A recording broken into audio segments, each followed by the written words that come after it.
Não, eu acho o seguinte, Deus, ele é aquele que assiste o filme e, sem ser chato, tem o direito de dar spoiler. Porque ele sabe tudo, né? Porque ele sabe tudo. É. Ele dá o spoiler. Então a profecia é nada mais nada menos que o spoiler de Deus. Não é exercício de futurologia. Não é como o presidente da IBM que falou que no mundo só teria espaço em 50 anos para 5 computadores. Tá.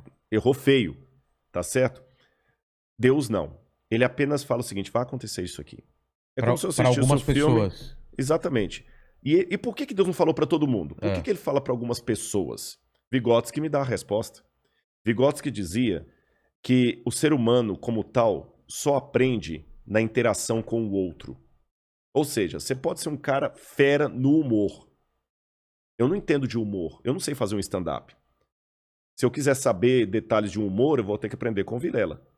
Mas lá na plateia, vamos supor que você tem rindo do seu humor um advogado. Tá. Se você receber um processo, você vai precisar da ajuda daquele cara que sabe o que você não sabe. É.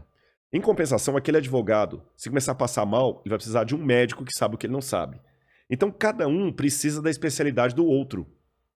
Se Deus falasse para todo mundo, seria uma relação muito unilateral. Deus e eu, muito vertical e individual. Eu e Deus, eu e Deus, eu e Deus. Deus fez o seguinte, olha, já que o ser humano, Vygotsky de novo, aprende na interação com o outro, ao invés de falar para todo mundo, eu vou falar para alguns que vão ser uma espécie de especialistas para revelar para a humanidade o que eu quero. E esses especialistas não vão ser arrogantes, não vão ser os que dominam, vão ser os servos.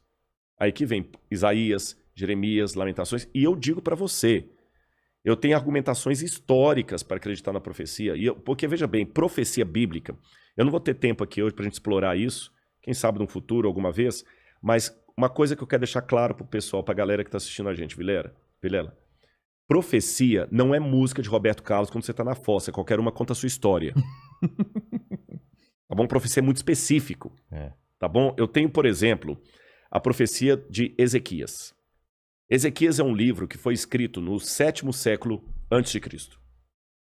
E quando Ezequias era o rei.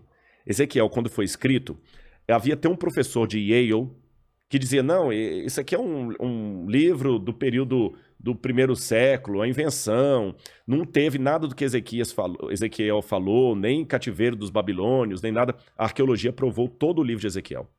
Povo cativeiro, o livro é da época que ele fala, etc, etc, etc. E quando Ezequiel vai falar as profecias dele, ele fala o seguinte, Nabucodonosor veio destruir Jerusalém.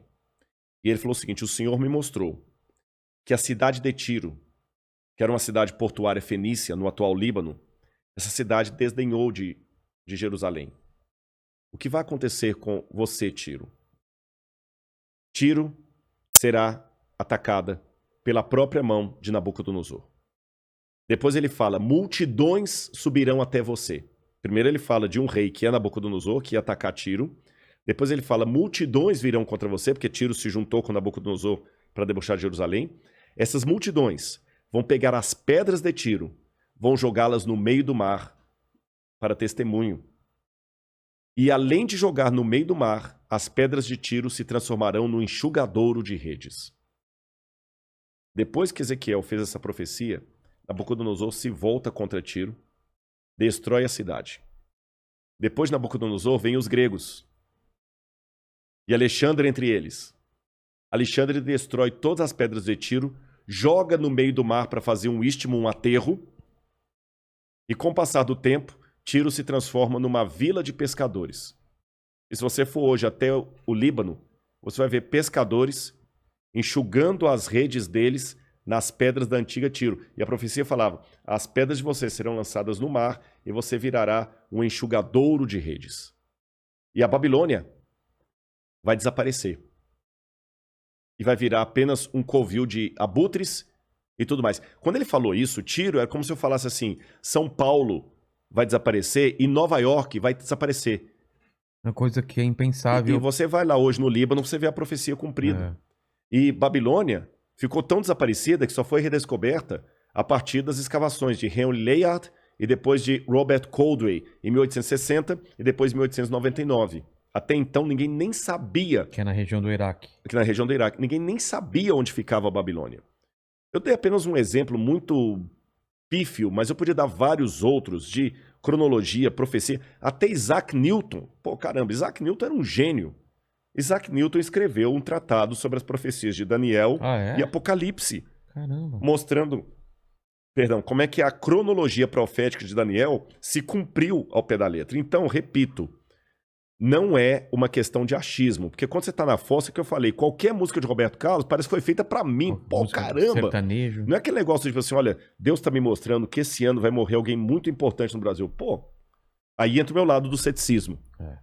A profecia é muito certa e Deus profetizou aos profetas como Cristo viria, quando ele viria, e vou revelar mais. Não é só na Bíblia, não, porque eu tenho documentos romanos que mostram que na época que Jesus nasceu, até os romanos já sabiam, por profecias que hoje desapareceram, que haveria naquela época de nascer uma criança de ouro, que eles até pensavam que podia ser Augusto César.